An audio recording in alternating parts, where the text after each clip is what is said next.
আমরা দেখেছি police, BGB এবং রাষ্ট্রীয় আইনশৃঙ্খলা বাহিনীর সমন্বিতভাবে শিক্ষার্থীদের উপরে tear shell, rubber bullet, sound grenade সেখানে চালানো হয় এবং সেদিন রাতেই আমাদেরকে বাসা থেকে তুলে নিয়ে গিয়ে পদ্মাতে মিটিং করানোর চেষ্টা করে এবং সেটি আমরা প্রত্যাখ্যান করি। সেদিন রাতের আমরা কোনোভাবেই আমরা বলেছিলাম যে আমরা আমাদের নেতৃত্বস্থানীয় যারা আছে তাদের সাথে কথা না বলা ছাড়া আমরা কোনো মিটিং করতে পারবো না।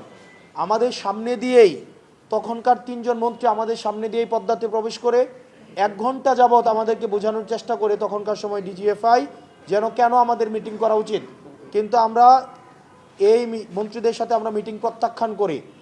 1 ঘন্টা পর আমাদের সামনে দিয়েই 3 জন মন্ত্রী বের হয়ে যায়, অর্থাৎ আমরা কোনো মিটিং করি নাই।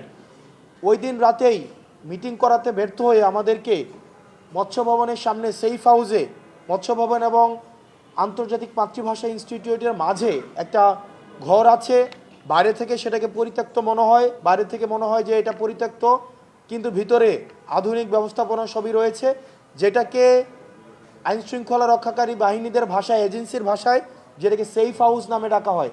সেখানে আমাদের সারা রাত ভোর ব্যাপী আমাদেরকে জিজ্ঞাসাবাদ করা হয়, আমাদেরকে চাপ প্রয়োগ করা হয়, পরিবারকে জিম্মি করা হয়, যার স্থানীয়ভাবে ছাত্রলীগ দিয়ে পরিবারকে হেনস্থা করা হয় এবং আমাদেরকে মিটিংয়ে যেন আমরা বসি সেটির জন্য আমাদের চাপ প্রয়োগ করা হয়।